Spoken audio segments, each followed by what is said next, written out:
All right. Very good morning to you. It's very early, and I guess people are still in the course of arriving, but we'll nevertheless start in order not to mess up the time schedule here at the AITA Pavilion. So very warm welcome to this side event here. We'll be looking at fair sharing of mitigation outcomes today, stemming from market-based cooperative activities, a topic which has gained considerable attention recently. And so we're looking forward to a deep dive into the matter this morning. And let me just briefly introduce our distinguished panel here. We have Tiras Hindeya from the Ethiopian Environmental Protection Authority. She's also the national focal point of the Eastern African Alliance on Carbon Markets and Climate Finance.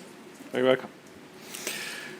Then on the right, we have Marlene Alberg from the Ministry of Economic Affairs and Climate Action from Germany. Then to my left here is Sebastian Rudolph, from the German project developer Atmosphere. And last not least, Usman Folsar, coordinator of the Western African Alliance for Carbon Markets and Climate Finance. Welcome to this morning's event here. My name is Christoph Ahrens from Wuppertal Institute. I have the pleasure to guide you to this event here this morning. Maybe a quick look at the agenda. After the introduction, we'll have a short presentation. We call it Setting the Scene by my colleague Max Schulze-Stein from Wuppertal Institute. We will then enter into a panel discussion, followed by a question and answer session, and then we'll be closing at 9 this morning. Okay, so without further ado, we'll be starting with the presentation in order not to lose too much time. Max, the floor is all yours, and if you want, you might want to change seats, and then you can better watch the presentation.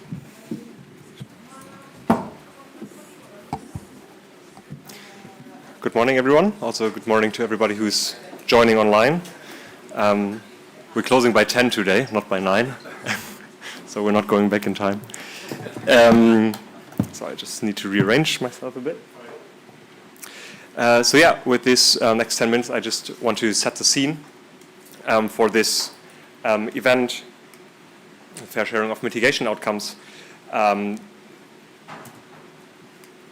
This is what I want to talk about today. So starting off with the question, what actually can be shared and among whom?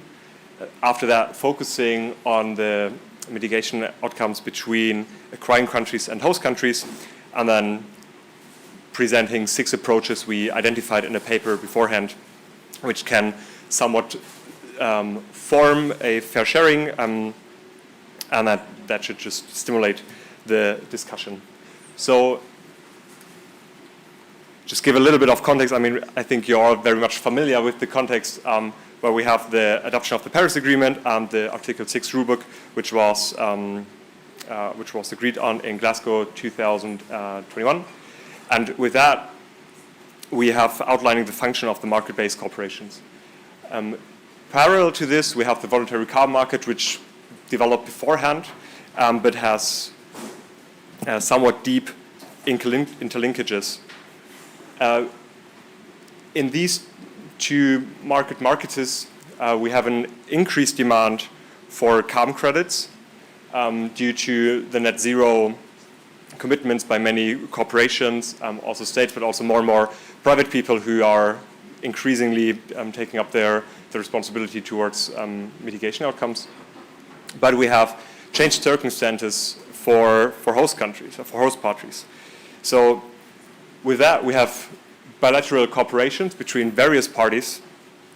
These various parties can either be within the host country, where you have the state itself, ministries, indigenous people, the local communities, or outside the host country with project developers with project developers and acquiring states. And all that, I mean, the discussion getting more and more interesting when we now have the application of corresponding adjustments to avoid double counting. That is the thing which, increased the discussion more. So asking what actually can be shared. I mean, we imagine we have a mitigation activity. At this point, it doesn't really work, but I mean, we have a little solar park, and then we differentiate to make things a bit more applicable now between the impact, which could be either the mitigation outcome, and then later on international transferred mitigation outcomes, and other benefits. And that can be the whole wide range of other benefits which are in the sphere. So overall the sustainable development benefits and financial benefits in terms of fees or tax or however you want to frame that.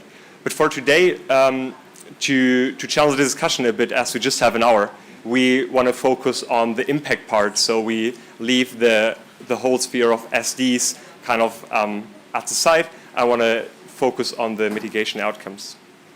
But we want to acknowledge is that in here the first kind of field of tension could arrive, asking, so we have different entities that could be considered in a sharing agreement, but which can't really be shared. I mean, you can't really share SD benefits, but that just as a side note. Focusing on the mitigation option between acquiring countries and the host country, I just want to run through 3 different layers of MO. So we have a host country on the one side and an acquiring country on the other side. And when we walk through these different layers of mitigation benefits, we want to present different branches which divert from there. So we start with our mitigation impact, which derives from our mitigation activity, logically. And for the host country then, we have long-term reduction of greenhouse gas emissions in the inventory, kind of that on their side. And here the acquiring country may claim that they have supported the country, just kind of in general. But that then is measured against the baseline. And I mean, the baseline is kind of, I don't know if you, that would be the baseline here, which then is actually the mitigation outcome. And there, for the host country, you have the visible reductions of the greenhouse gas emissions. And for the acquiring country, they may claim that they have supported the host country's NDC attainment. Going further, third layer is when these mitigation outcomes are then authorized by the host country and then get turned into ITMOs. And then the question is, how much ITMOs do I want to, or how much do I want to authorize and transfer into ITMOs, which are then with corresponding adjustments, and how much mitigation contributions, which is the MC, the mitigations contributions, are then staying within the host country. And that is then where a second field of tension could arise of asking, okay, how much do I want to issue and how much do I want to keep within my country to support my NDC. And in this model, and with this I already coming to my last slide for this little setting the scene. In this model, different sharing approaches could be located.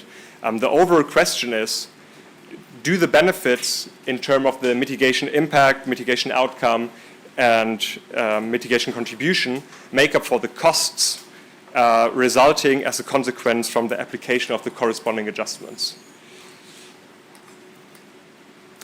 So how can the sharing approaches could look like? I think before, and it's important to say that we run through the next 6 sharing approaches really quick, that they have very deep interlinkages with each other. You will recognize that, and that it's very depending on the mitigation option which sharing approach should be taken into consideration. Less surprisingly, the credit baseline as an overarching sharing approach is the first one. I mean, the question for the host country, do I set myself a very ambitious baseline which then results in less mitigation outcomes, or and that might hinder the investor's attractiveness, but then at the same time supports me in my NDC implementation. Next up, we have technological sharing, And there we could consider a situation where a new technology is applied into the host country or is introduced to the host country, which later on, after this technology is tested or implemented successfully, can be applied in projects unilaterally afterwards, and then making sure that just the mitigation outcomes from the initial projects are shared, and the following projects which are based on the same technology stay within the host country. Temporal sharing, I think we see the situation where many projects need a lot of funding in the beginning, and then proposing an approach where the acquiring country gives more funds in the beginning, which results to more ITMOs in that case, but then decreases over time. So the baseline is getting more ambitious over time, so that in the time due where the project is running, the funds decline, but then the outcomes which are staying within the host country are increased as well. Fourth, the policy instrument-based sharing comes from the observation that many mitigation activities have or imply a policy mix.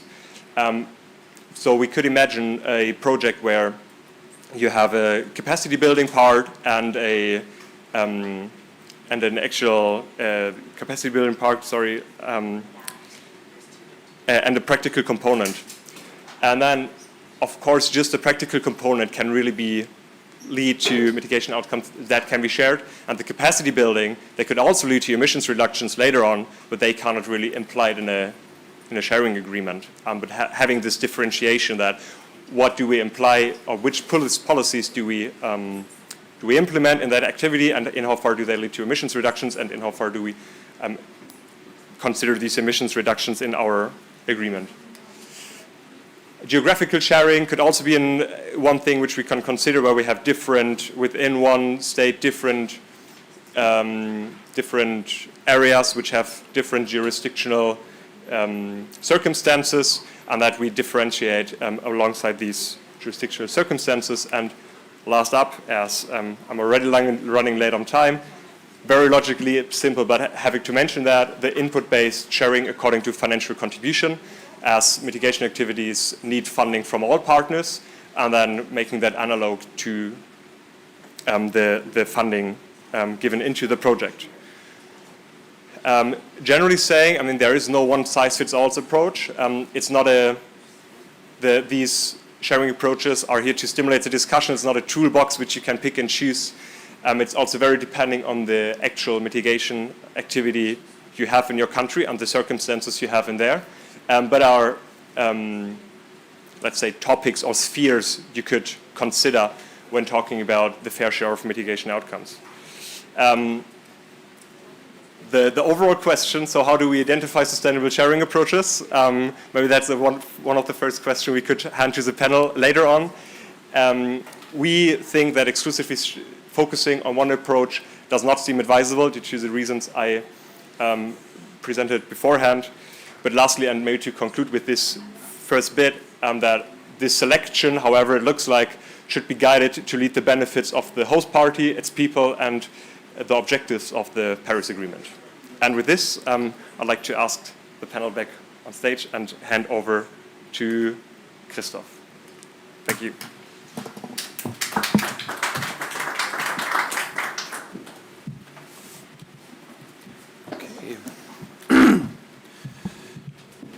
Right, thanks very much, Max, for this very comprehensive input and overview into the options and how to frame sharing approaches. And yeah, many of these questions can be taken up in the discussion. Let me first of all start with a question to our African colleagues. So maybe let's have a look at your regions and countries and what kinds of ITMO sharing approaches have countries established. And you see regional differences or differences between countries. Maybe let's start with that. Don't know whom of you would like to start. There's a mic there.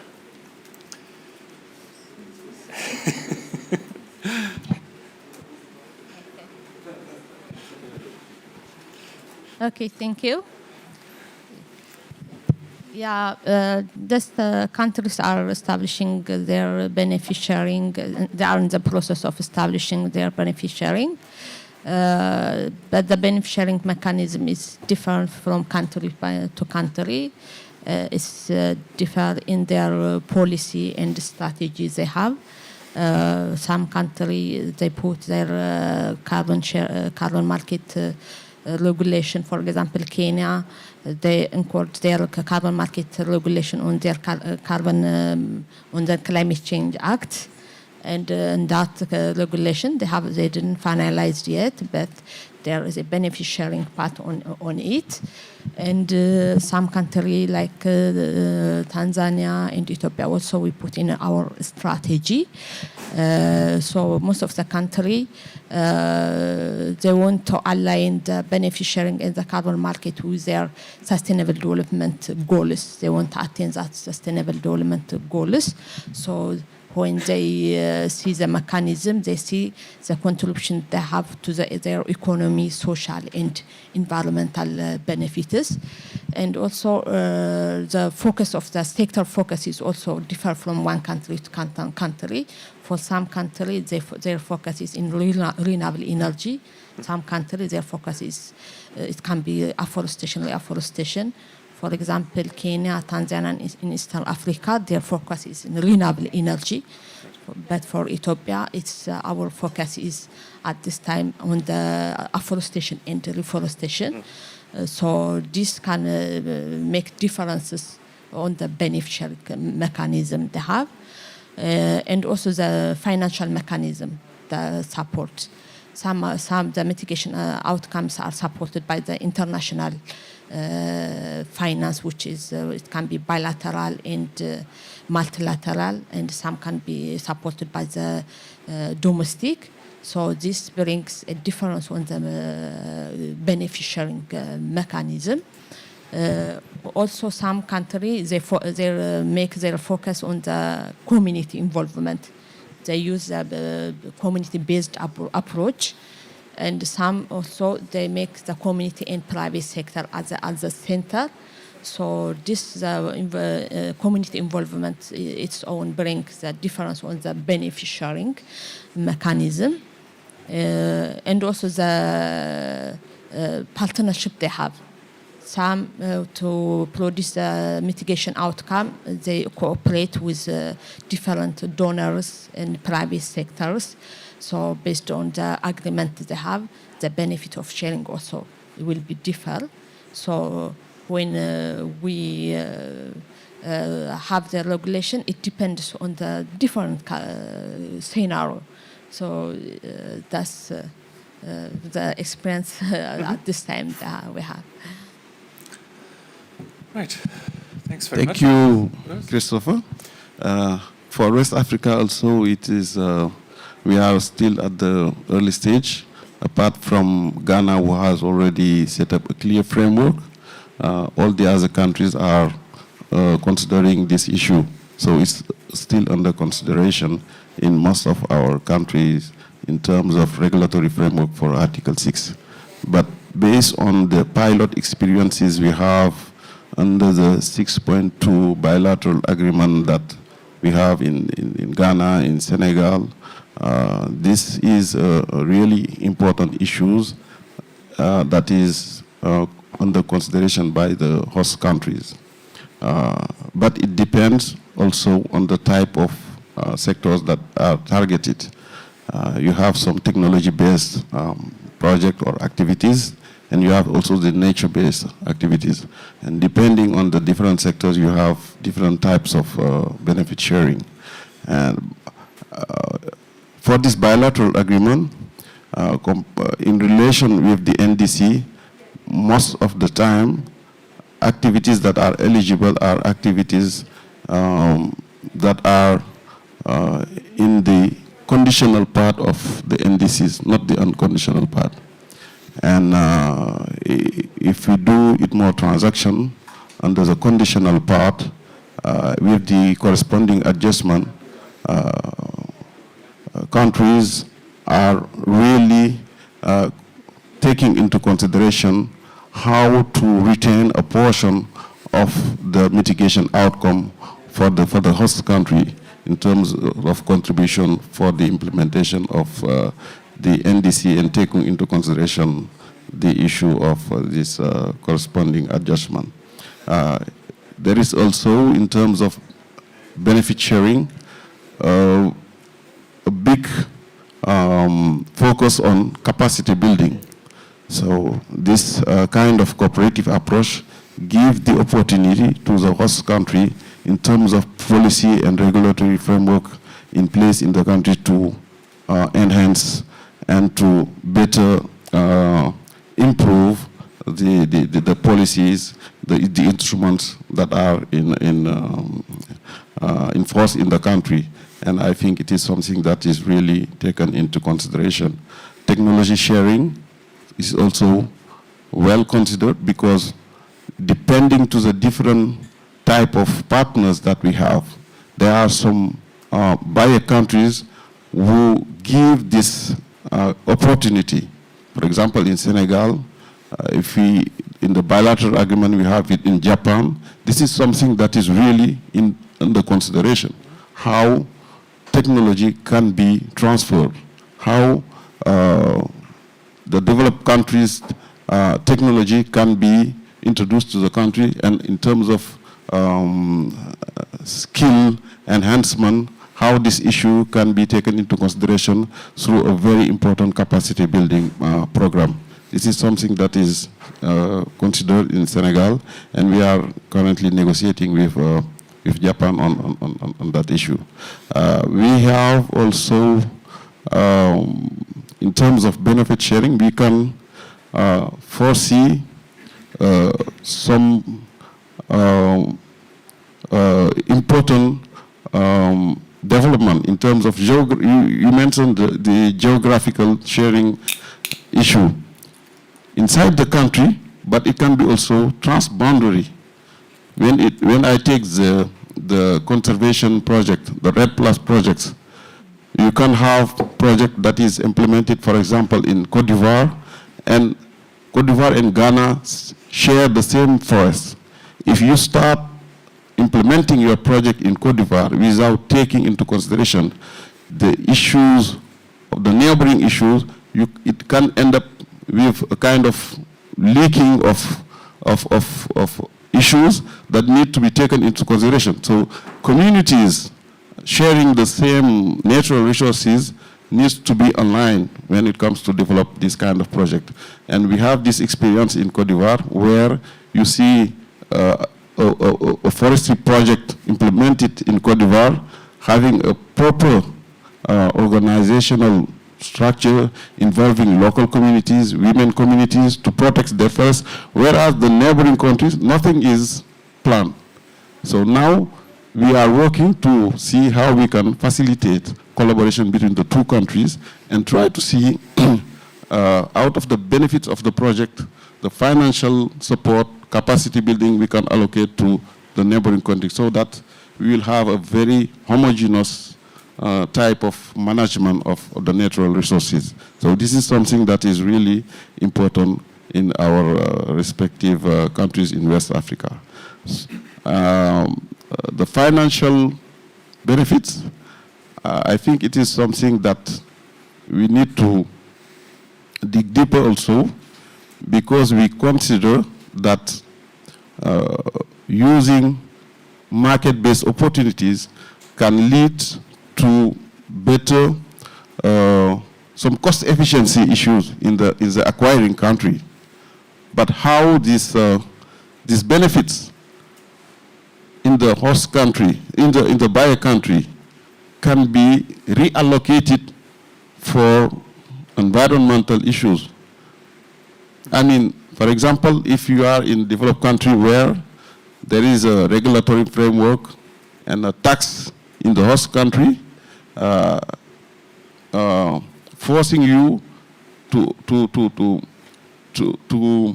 have a very high price, a very high mitigation cost in the buyer country. If you acquire some mitigation outcomes, whether it is IDMO or something else. For compliance issue, so you are having some cost saving in the buyer country, but how this benefits that is now noticed in the buyer country can be reallocated for adaptation issues or for funding of more ambitious mitigation activities in the host country. I don't know if I'm really clear on this issue. For example, you have a carbon tax in in the buyer country of $100, and you buy it more at $30. So for sure you will have you have cost saving in the buyer country, but how we can make sure that this saving is used for the climate in general and in the host country. Thank you.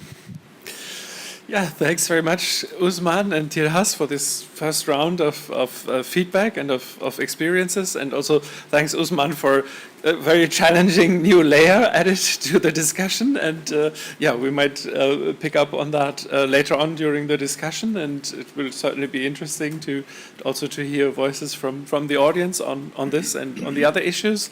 But yeah, for the moment, I would like to come back to the aspect of capacity building. And I would like to ask Marlene Ahlberg, from your perspective, what are your experiences with capacity building and ITMO sharing approaches? And where do you see gaps in terms of readiness, be they political, technical, or institutional? Marlene? I can't talk about experience in this regard, honestly. But for sure, we think about to explore how to set up a concept for capacity building to facilitate the political discussions in host countries, how to define the rules for benefit sharing. Because as Trea said, it is the prerogative of the host country to decide on this. And if you think about such an support to country, it must be more. It's not a technical paper. It's rather how to think through how what kind of a question do they need to be answered.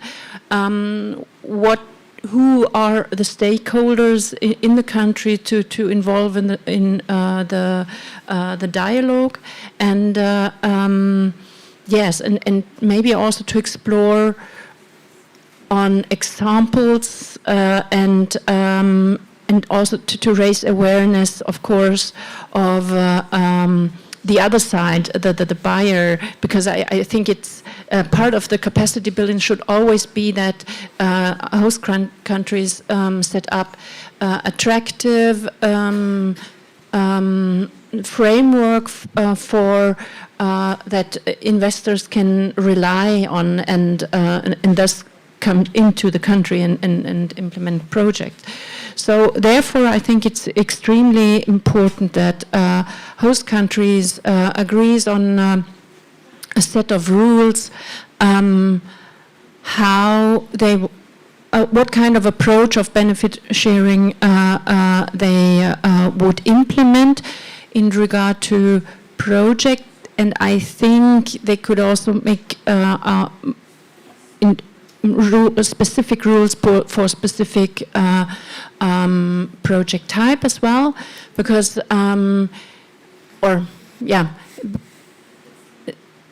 because I think one project the value of a project for a host country is different from project to project, as some has much higher sustainability impact, and that might be then of greater interest of the host country to implement this project, and therefore they might have another approach to share the ITMO, rather than, for instance, projects that are, low-hanging fruit. Countries shouldn't sell low-hanging fruit, by the way, but if the country has more or less sustainable benefit impact, then of course they could also say, no, we do not want to transfer too many ITMOs out of the country. That's the one thing what I think the capacity building should support countries. The other thing, which is also quite complex, is the question of fair price. I mean, Osman touched it upon already, which I really think it's an interesting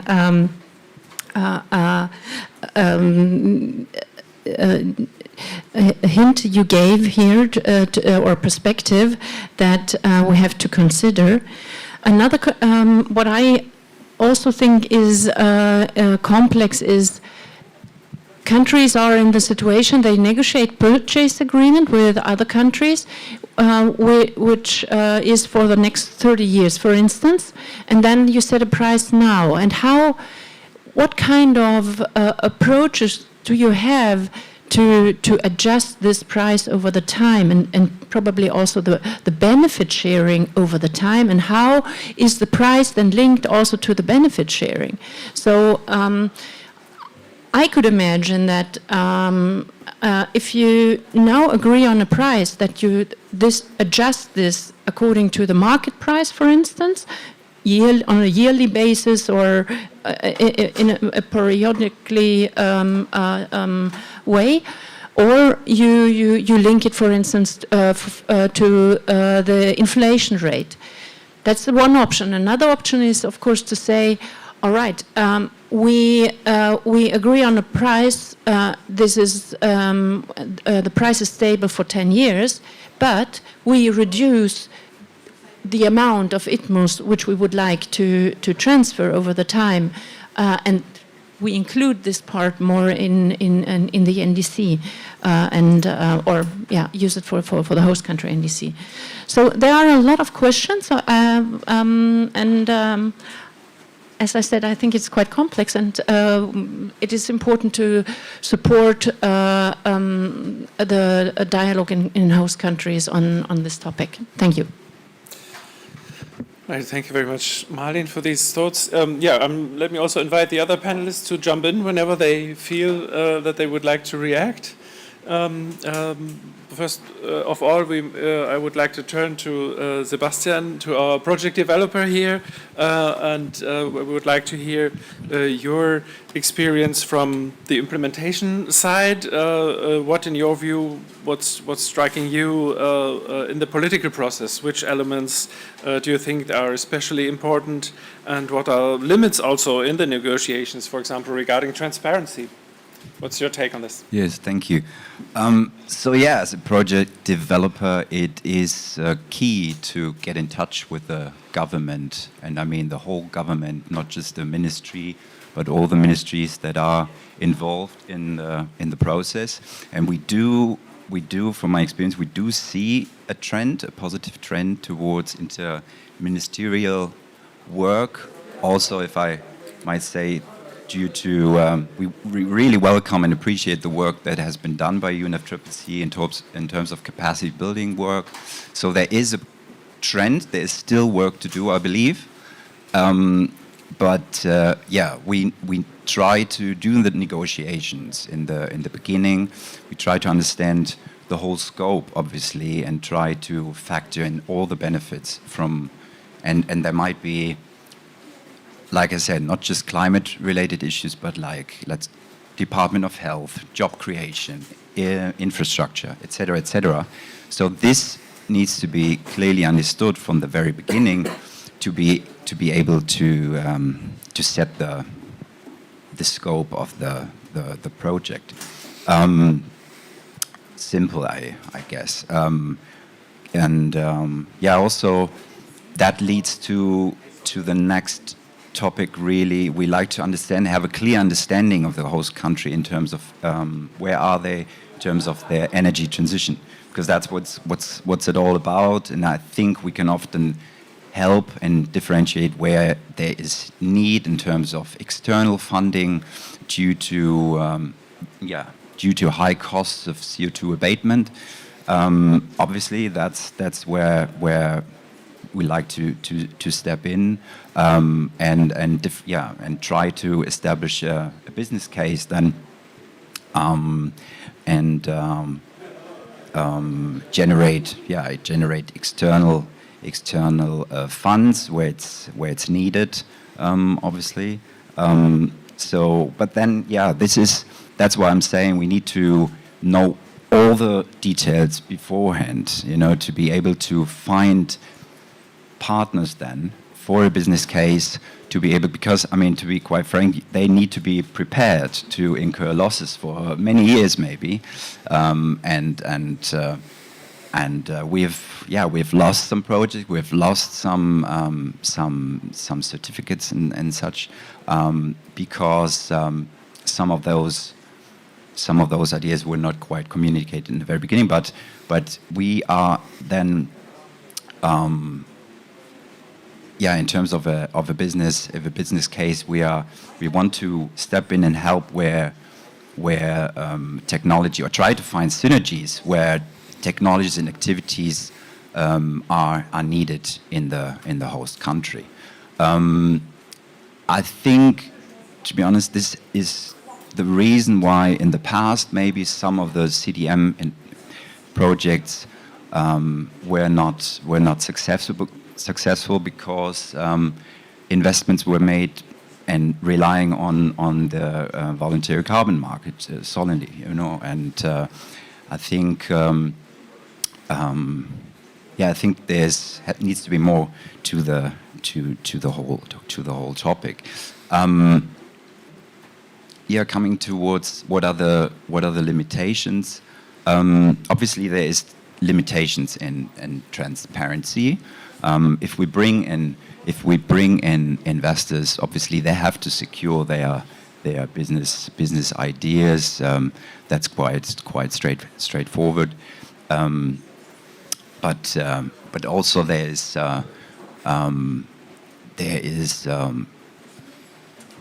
limitations in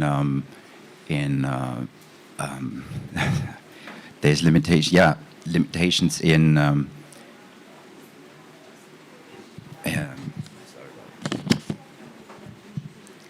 limitations in the time span. That's an important thing. So I need to urge that time is key. The time. So if we are not able to evaluate a project in the first few months, then it might be we might not be able to sustain, and that has happened in the past.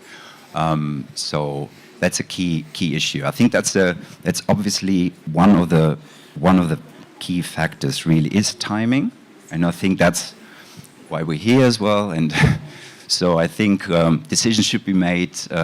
Timing is key, because even though we do have some commitments from governments in terms of corresponding adjustments, I think there's still work to do, and it needs to be, for a project to develop properly. We need a proper timeline, milestones, etc., to be able, to work properly towards our goals. Yes. Okay. Yeah, Usman, if you'd like to react. I just wanted to come back to one issue I forgot, and Malin helped me remember it. It's the issue of dialogue. Yeah. The national dialogue that you are supposed to have at a host country level in order to have a very inclusive process in terms of benefit sharing. It's really, really important. I can share an experience we have in Senegal last year. We were trying to kick off this kind of discussion relative to benefit sharing at a national level. But we faced a very strong misunderstanding with the private sector because they were really new. They did not understand what are the main guideline procedures for Article 6. So we were hardly having the possibility to explain them what is the purpose of share of proceed, what is the purpose of OMG, and what is the purpose of the fees that the host country could take out of this transaction. So we had to take the required time to explain them what are the main guidelines and procedures for Article 6.4, for Article 6.2, so that at the end it become really necessary to extend the capacity building activities to the private sector involving also local communities, because it's another layer. How, mainly for nature-based solutions, how to ensure fair benefit sharing, including the local communities at a host country level. So it requires capacity building, it requires information sharing or awareness raising, it requires also what can be done in order to improve their living condition. So additional feasibility studies or surveys that are required in order to be in a position to clearly put in place a national framework for benefit sharing, including the local communities. Thank you. Yeah, thanks very much, Usman. This really also is a good bridge to the next question, because I wanted to come back to the quality discussion and to the project type discussion. And Tiras has mentioned it at the beginning. Several projects come with sustainable development benefits and extra benefits. And I wanted to ask you all what your impression is. Do these benefits, and you also mentioned the community benefits, Usman, in how far do they actually influence the choice and the design of the ITMO sharing approaches? And do you think that experience that you just referred to could be transferred to other countries? And how about limitations in this regard? What would be your take on this? Everybody who would like to come in. Shall I start? Yes. Yeah, for example, just to take an example from Ethiopia, just we are working on the beneficiaring of the forest sector. Mm-hmm. We have a big program. We have a RED program. So we are engaging the community on this beneficiaring, because you couldn't decide by your own without engagement of the community. So the focus is the community in this regard, and most of the benefits will go to the community. More than 70% will go to the community, and the rest is to 20 or 30 to the government. It can be the regional and to the central. Since the regulation is not finalized, I couldn't tell you this percent is this because it's under negotiation. So this is most of the benefit sharing mechanism is the focus is the sustainable development benefits they have, because the community, after they get that benefit, they will use it to improve their livelihood, so that they will not depend on the forest for their livelihood. So they will use other alternative livelihood by the benefits they get from the carbon market. So in this regard, the benefit, the sustainable development, the economical and social, also the environmental protection benefits is coming to the front. So this is the experience, for example, we have in the Ethiopia that I want to share. Mm-hmm. Thank you, and I will align my position with Tirha's one to say that it can be different from country to country, but I think sharing of experience is something that is really important, and it helps not to reinvent the wheel, but to inspire you from what is now being done in another country to see how best we can customize and adapt it in our respective countries. And that's why within the West African Alliance, we are now trying to promote more this exchange of experience between Alliance member countries, because we have some pilot countries who are ahead, front runners, and some others who are just starting. And at some point of time, there is a kind of even asymmetry of information. There are in some countries where people don't even think about the importance of the benefit sharing, taking into consideration the local communities' interests. Because in the past with CDM, for example, in my country, Senegal, I have seen some reforestation mangrove project where the communities did not receive any penny out of the revenue. And now I had a ground experience going to a community, explaining them a project that is now being implemented.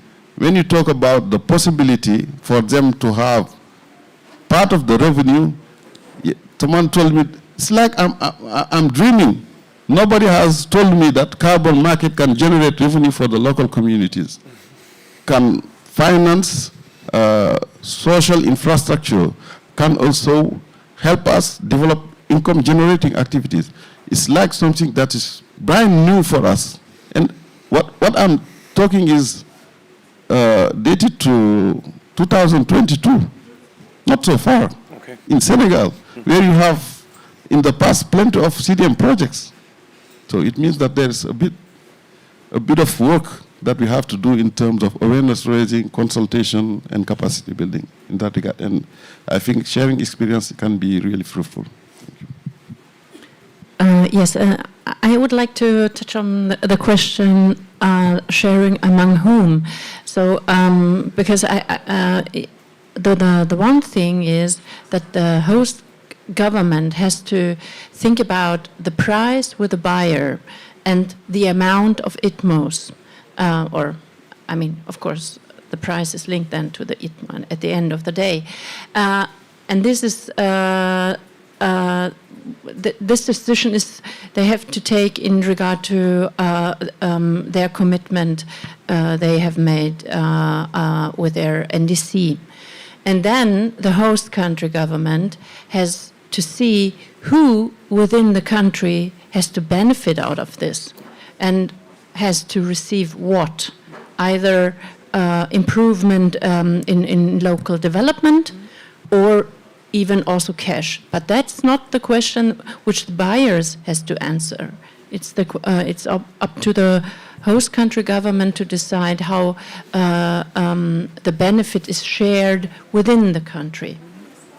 However, a capacity building program should of course also include to facilitate such kind of dialogue and within host countries, as well as that they come up with rules how they will internally share the benefits. Thank you. Yeah. Thanks very much, Marlene, for this insight. Would you like to come in from the project proposers side? Yeah, maybe in terms of just saying that ITMO sharing is obviously crucial, but we like to see it often in a not so much quantitative but qualitative way, as I stated before earlier, to factor in all the benefits. Just to give you a few examples from a project side is that one is when it becomes very technological. Once we were asked for a project to bring in all the experts from Germany with the host country in the field of green hydrogen to support that project. So yeah, we brought everything imaginable in terms of experts to the table and tried to deliver that sort of capital, that sort of network. Another one is very operational. It's shows our commitment, even though times might be difficult, even though there might be an economic downturn. We built a factory in an African country and tried with the transition towards that country in terms of we basically developed job creation. We're fighting unemployment, and also it's a factory for basically producing stainless steel improved cooking stoves. low tech, you might say, but has a real impact. I wake up every morning feeling very happy about this because it really has an impact. And I see that every day when a stove is sold to somebody, and you cook under conditions that are not hazardous, you know, it sounds very simple, but it really has an impact, not just on a carbon credit side. So and it's, since I said it's stainless steel, so we try to not only create jobs, but in terms of steel processing, try to have social enterprises and so on, and all these benefits in the country. And one last, if I may, it's you might say it's non-typical Article 6 kind of activities. I don't know, Article 6 booster activities. I don't know what it is, but it is certainly something where we don't yield any credits in terms of biomass, briquetting biomass to even reduce more firewood when it comes to cook stoves. So this obviously is another thing, as well as irrigation for afforestation. We don't do carbon credit forestry projects. We don't do that, but we help in irrigating afforestation projects. But that gives you an idea, about that. Thank you. Okay, thank you very much, Sebastian. Time has been flying as usual, so let me turn to the audience, and we could have a quick round of questions. There's also one question still looming on the role of acquiring countries, but we can see if they have the time later for that. Yes, please. Please state your name and your organization and whom you are directing the question to.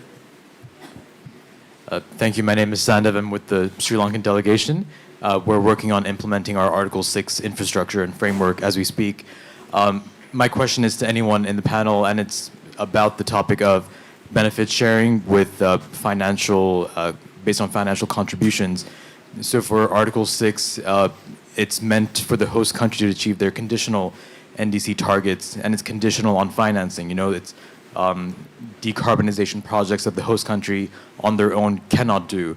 So how are you reconciling the conditional NDC target with the need for a financial contribution approach for benefit sharing?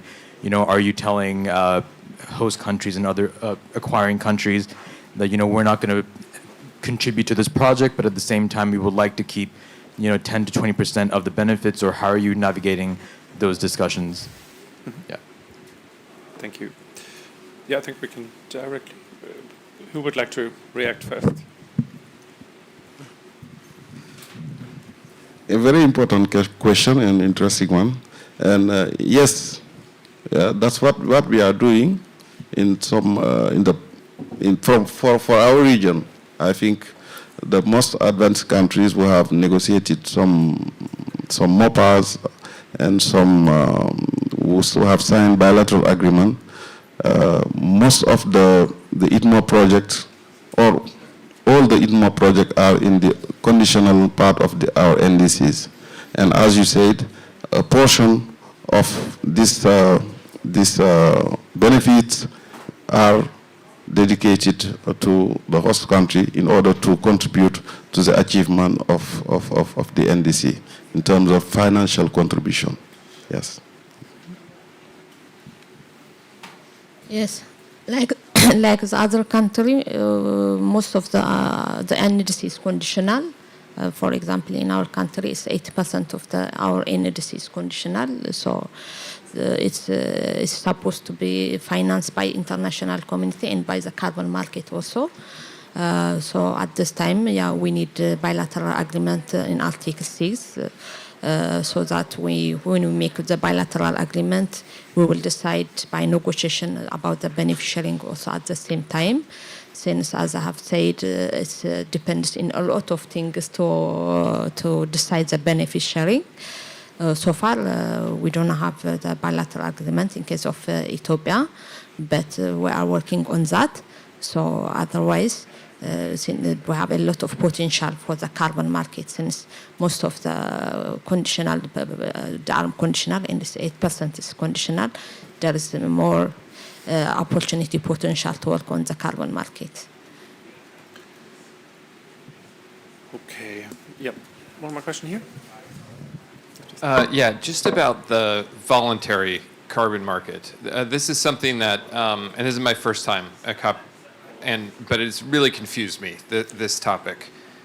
Because corporate and governmental accounting frameworks are fundamentally separate, it seems to me that a corporation should be able to invest in a project, claim the benefits of that project, and the host country should also be able to claim the benefits of that project, because that's not double counting, it's double claiming. Double claiming is a good thing. It crowds in finance from multiple sectors. That company's claim doesn't roll up into the buyer country's inventory, so there is no double counting, and the atmosphere maintains integrity, and the host country doesn't have to do this thing where it's like, how much do we give away, how much do we keep? And I see some language in Article 6 that suggests that's the way it's going to happen, but then lots of civil society organizations are against it. I would just really love to understand what are the perspectives of host countries on voluntary carbon markets and whether they should be subject to corresponding adjustments. Yeah. It's a bit off topic, so we might also revert parts of the answer to the session afterwards. But Martin, if you have a short answer, then Yes, go ahead. I would suggest Nico here in the room. He has written a very good paper on this topic. It's available at the website of the Wuppertal Institute. So I would recommend to, yeah. Mm-hmm. Yeah. Okay. Yeah, and we're also available for discussions later on. Would you like to come in, Usman? Yes. Yeah. Very quickly, just to give you a bit of introduction on the topic before you read the article. It is all about authorization. So in the host country, if the activity is authorized, so you need to make corresponding adjustment. So in the voluntary carbon market, you will see two types of units. Units with corresponding adjustments. It means that even if the seller will sell credit to the voluntary carbon market, if it is authorized by the government, they will do corresponding adjustment. If it is not authorized, they will no corresponding adjustment. But in the country, we need to have a clear framework to oversee all this type of activity, whether it is voluntary or for compliance issues. Okay, so much for this. Is there any more questions on benefit sharing for the moment? Now is the time. Yes, please. Good morning. My name is Olivia Adhiambo. I work for Wildlife Works. Wildlife Works is a Red Plus project developer. Can you turn the mic a bit more? Yeah. Should I stand? Yes, that's fine. Yeah. Yes. Thank you. Yeah, my question is linked to his question on voluntary carbon markets, and it's directed to my East and West African counterparts. So we see the voluntary carbon markets as a forerunner for Article 6, and it's an opportunity for governments and stakeholders within the carbon markets to, number one, build capacity, to build the institutional frameworks.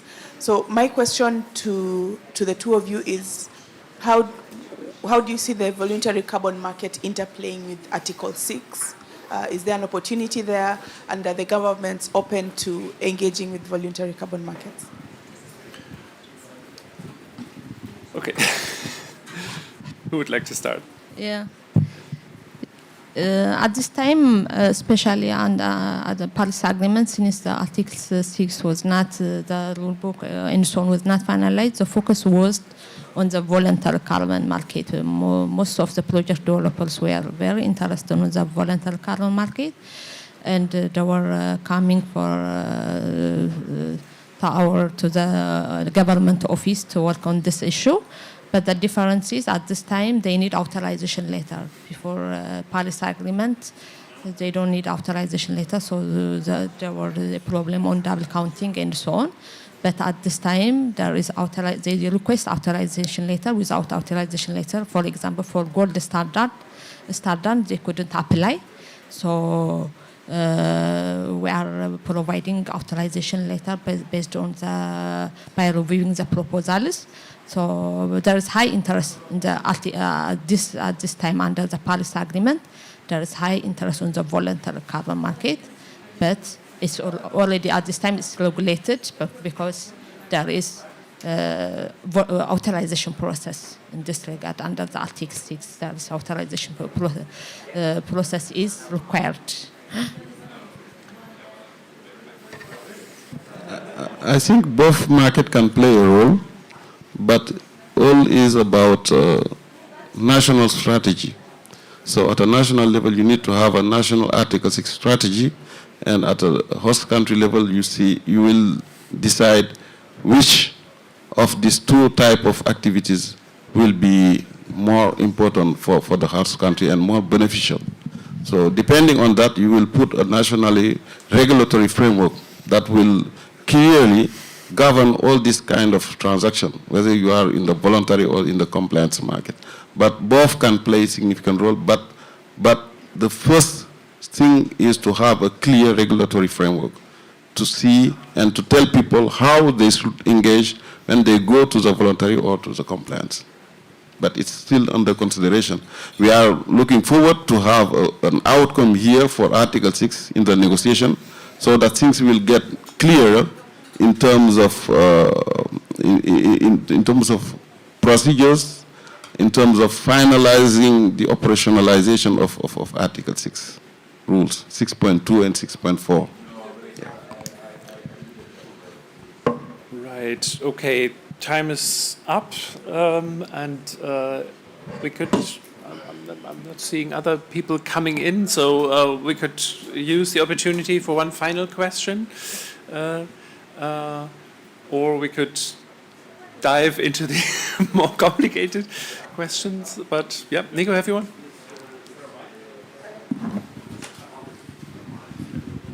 Thank you.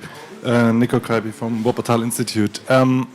Without, since we're closing the session almost, but still I have one question, because we have talked about so many different aspects, different layers, so a lot of complexity, I think. So we have, and not to make this much more complex even, still I had one question about transparency, and this being also related to the voluntary carbon market, of course, and the question of ERPAs and the deals being made, which always imply some confidentiality, I think, or most deals, prices. What's your take on the interlinkages between the prices, the sharing, which should be transparent? You said you'd like to have a transparent process in the country involving a broad range of stakeholders. But then you have this other part that is really confidential price negotiations between the country, project developers, and acquiring countries. So how does this, is there a possibility to solve this through a regulation or through a regulatory framework to say that we have some minimum requirements in terms of transparency, or are there any thoughts how to deal with this? Because I think there's so many different spheres that interact here. Yeah, thanks. Thank you. Any volunteers? I can jump in. I think from our ongoing experience, there is a bit of transparency so far as I understand. For example, in the regulatory framework, the benefit sharing will be clearly defined in the regulatory framework. If I take the case of Ghana or the case of Senegal, for example, in Senegal, we are still working on that to finalize it and to define it in a very clear manner. So this, I think, in terms of transparency, will be known by everybody. It gives trust. It provides also credibility to the system, so that investors can come and know in advance what they have to do in the country. When it comes to commercial negotiations for mitigation outcome purchase agreements, I think both parties have the possibility to negotiate on the basis of several issues. The cost abatement, the country fees, and all the issues relative to the implementation of the project, the contribution to adaptation. So far, based on our experience on the bilateral agreement, the IDMO transaction that we are involved in, these are taken into consideration, but in a very consultative and transparent manner. And once the deal is signed, I think it is something that will be, some part will be made publicly available, the pricing mainly, because it is something that needs to be known by all the parties. So I think in terms of transparency, as far as we are concerned, and taking into consideration the current evolution, so the minimum is already there. Yeah, thank you. Anyone else who would like to come in? Yes, Mari? No, interesting question, and I was just thinking how, I mean, in Germany, we are not allowed to publish the price if we have a purchase agreement, but what we have to do, where we have to be completely transparent in regard to the parliament, is not the specific price for one project what we purchase, but the volume of how much money we have spent, as well as how many credits we have bought. But we bought from different kind of projects, so you can the price, or you can the price range, but you can't you don't know the specific price in each purchase agreement. And that is the legal thing in Germany. It's so, and I can imagine, and I thought, okay, vice versa from the seller country. It depends on their national rules as well, what they have to publish and what they are not allowed to publish. But I think it's in a way it's a good approach to make sure that the private part of, because the purchase agreement with the buyer is a private contract, that is respected, but at the same time the public get to know what the government is exactly doing. Mm-hmm. Okay, again, a question of national frameworks. There we are. Yes, please. Yes. Yeah, Go ahead. as Osman said, the benefit sharing is mostly discussed on different stakeholders, because the price comes most of the time at the end.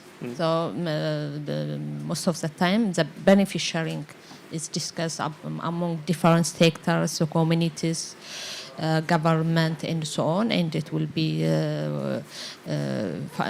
legal. It can be also legal framework. Then the price most of the time is decided between the government and the buyers by the negotiation. Of course, you will engage different stakeholders in the negotiation also to decide the price. Otherwise, yeah, it is transparent. Most of the time, it is transparent to all responsible stakeholders engaging in this matter. Thanks. Thanks very much, Tiras. Yes, okay. Our time is now up, and it's also time for a coffee, I guess. It was a very early morning session, and yeah, I'm glad we had so fruitful discussions. And what I noticed is that a lot of issues touched upon cooperation and good relations. And this should actually be at the heart of cooperative approaches, and this is why we are all here. So I think this matches quite well with the overall headline that we're all under here. So let me say thank you very much for these fruitful discussions, both for you at the audience, but also for our distinguished panelists, for Marlene, for Tirhas, for Usman, and for Sebastian. And give you a great range of applause for our panelists here, and also for Max Schulze-Stein from our institute for the presentation, and also thanks to Lisa and all the AITA team for setting up this pavilion and for hosting us here this morning. Thank you very much for coming, and see you around. Thanks.